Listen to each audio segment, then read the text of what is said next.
on Nittany Game Week. The ball's going to be out. The ball's going to be out. That's what I learned about this team this year. The defense is one play away from back-to-back shutouts. Why the players credit new coordinator Jim Knowles for the early season success. Just making the plays when it comes to you, I feel like that's really important.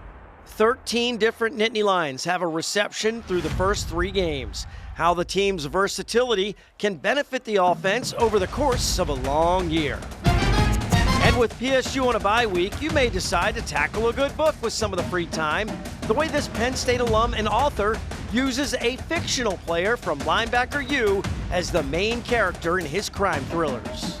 This is Nittany Game Week.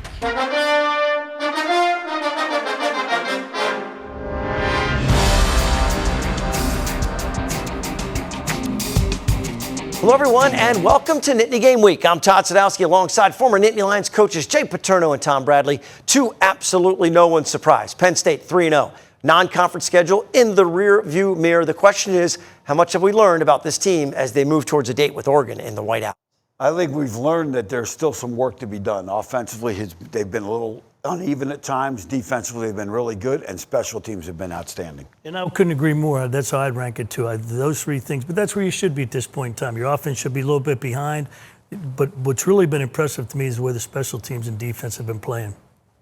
Yeah, no doubt. Time for our opening drive. Now the defense comes so close to back-to-back shutouts. The offense shows versatility without a ton of explosive plays, and third down execution is going to receive a lot of attention during the bye week. PSU takes the field for the 3rd consecutive week as a massive favorite, almost 50 points against Villanova. The only score the defense gives up comes on the last play of the game, but they are all over the Wildcats as expected, Jay. By the way, that last touchdown that Villanova got, they certainly earned with an unbelievable catch. But look, they didn't start out real fast on offense, but as the game went on, they started to figure some things out and got a lot of plays. It's always a good sign when you see the secondary pick off a couple of passes. Elliott Washington with an interception, and then one they turned into a touchdown from freshman Jameer Joseph for pick 6. I think everybody looks at the interceptions, but I've been watching that secondary. That's a very sound group back there. They know what they're doing. They're a cohesive unit. I like the way they're playing. Everybody, like I said, gets into the picks, but it's a lot more than that in that secondary. So a simple question for the guys after the game. What have you learned about your defense? The ball's going to be out. The ball's going to be out. That's what I learned about this team this year. Just how Jim knows where to put us in at what time. Just everything just that we've learned throughout the camp, throughout spring is coming along. This defense, what I say we learned about this defense is Coach Knowles is always going to put us in the best position to execute. And as long as we trust Coach Knowles, which we do, and we do everything that he says, we're going to be the best defense in the country.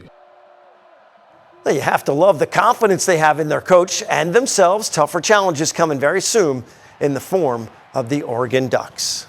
On the other side of the ball, Tom, the offense certainly has shown some versatility and a bunch of different guys they get the ball to, even though they haven't been as successful as maybe they'd like. But for a defense, when you got to worry about all the wideouts and the tight end and the backs, how tough is that?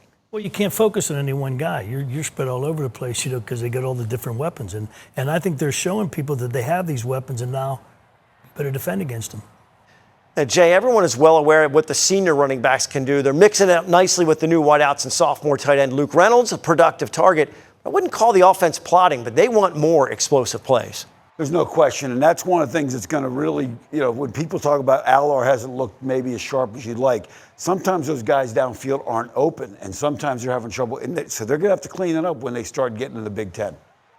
Well, when you lack explosive plays, it makes protecting the football that much more important, and Drew Allor has certainly excelled in that category this year. He has a variety of options every time the ball is snapped.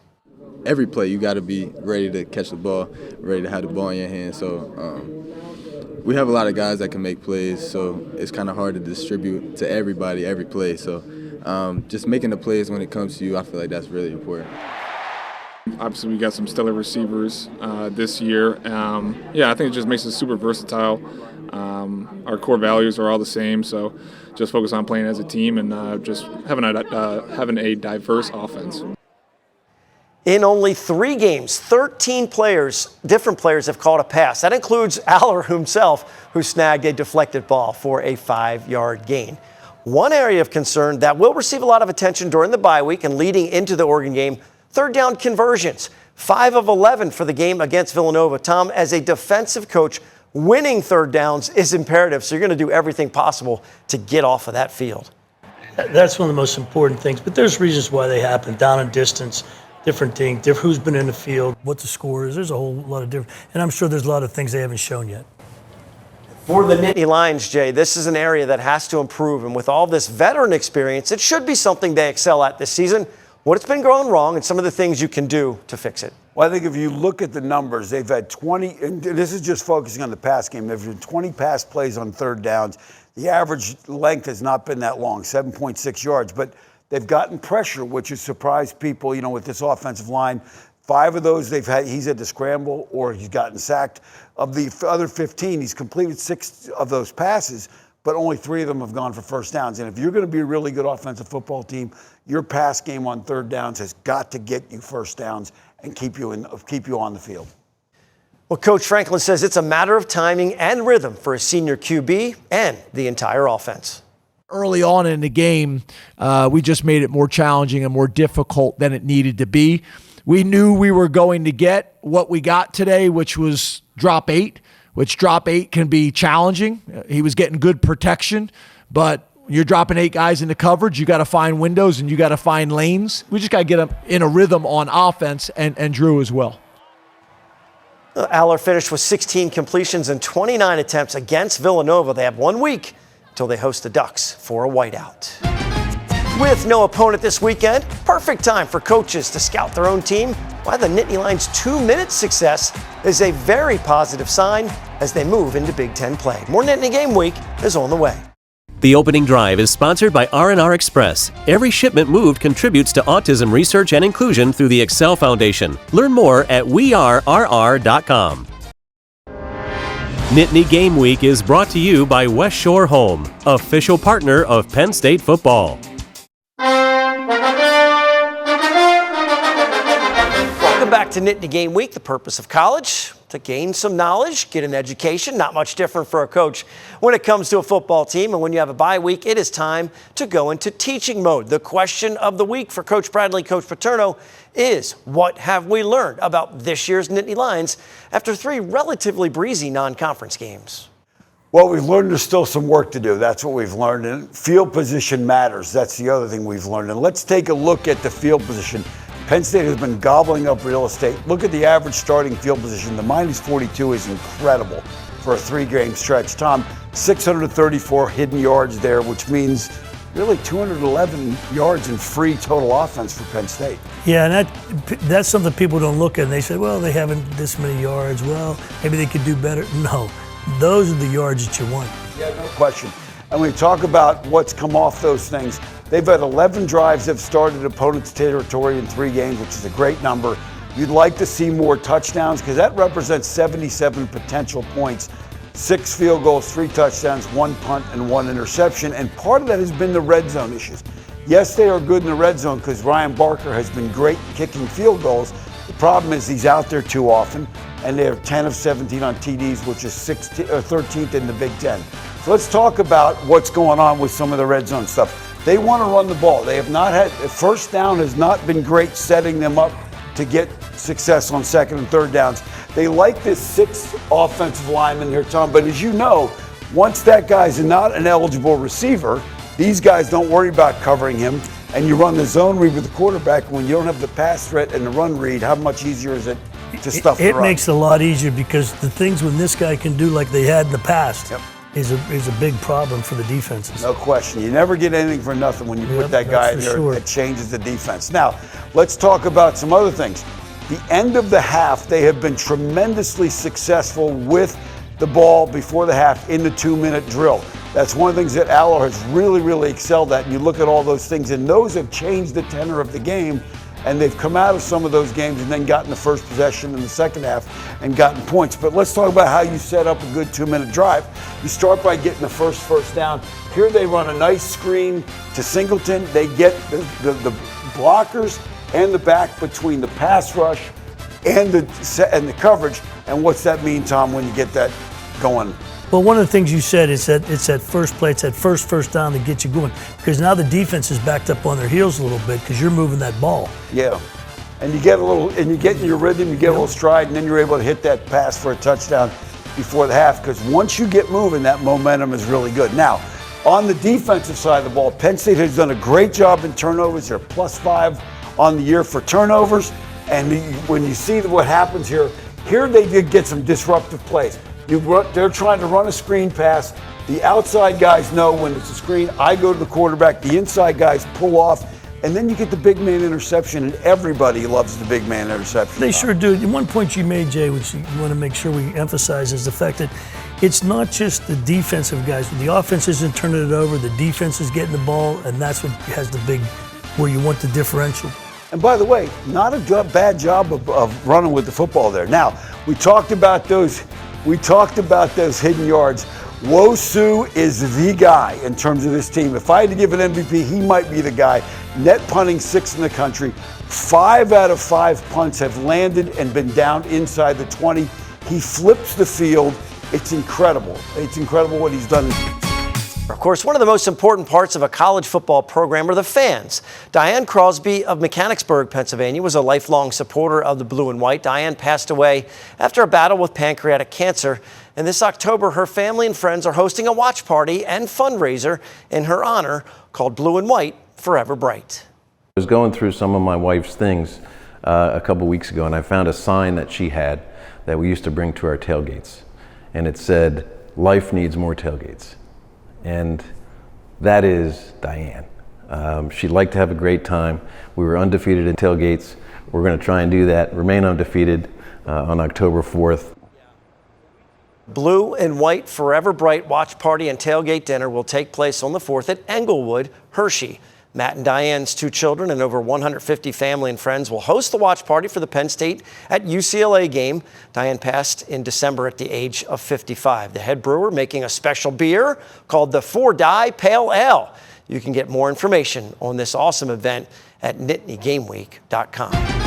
Up next, our Impact interview with a Penn State alum and author, Paul Levine. We dive deep into his thrillers and why his main character in his books is a former star at Linebacker U. Nittany Game Week returns after this.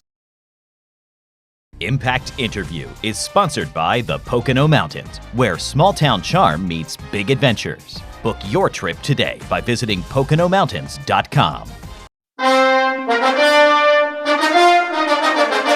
Well, this week's Impact interview is with Penn State alum and best-selling author Paul Levine. Paul graduated from Penn State as sports editor of the Daily Collegian in 1969, went to law school at Miami, and has since written 24 books. Now, the newest one is Midnight Burning, which we're going to get some details on that in just a moment. But first, he's a member of Penn State's Society of Distinguished Alumni and graduated with honors from the University of Miami School of Law.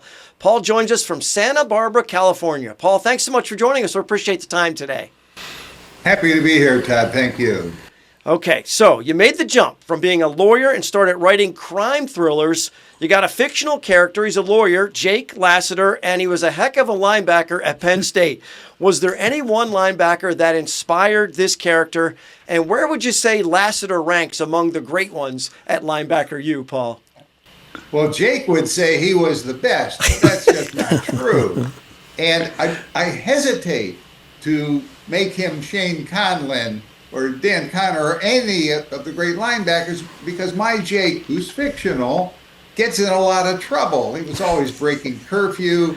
He said at Penn State, I was Joe Paterno's problem child. When he hung on the last roster spot with the Dolphins, he said, Coach Shula parked me so far down the bench, my butt was in Hialeah.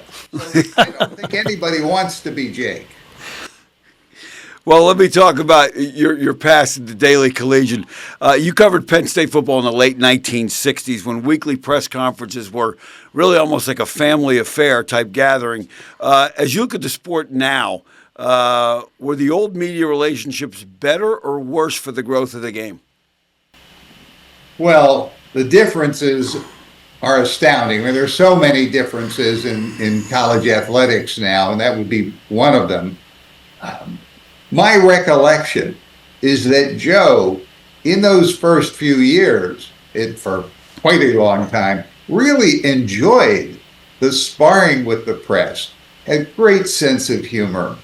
And I think the Eastern writers who covered Penn State from the Pittsburgh Press and the New York Times and the Enquirer and the Bulletin and Harrisburg Patriot, and plus some newspapers that don't exist anymore, enjoyed those sessions tremendously. And they were, I'm going to use a Joe expression, they were loosey-goosey.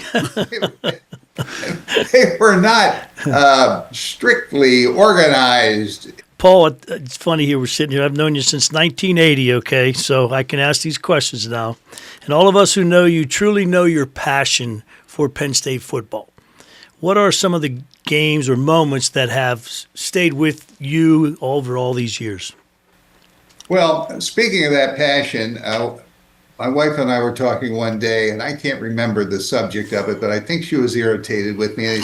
And she said, I think you love me more than you love Penn State football. And I said, I just said it backwards. She said, I think you love Penn State football more than you love me. And I said, even if that's true, I love you more than I love Penn State basketball. Yes. Yes.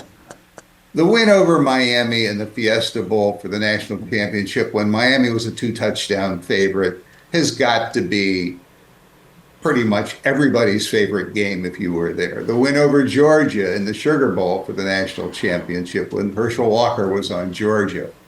The win over Nebraska at home in, help me out with the 82. 82.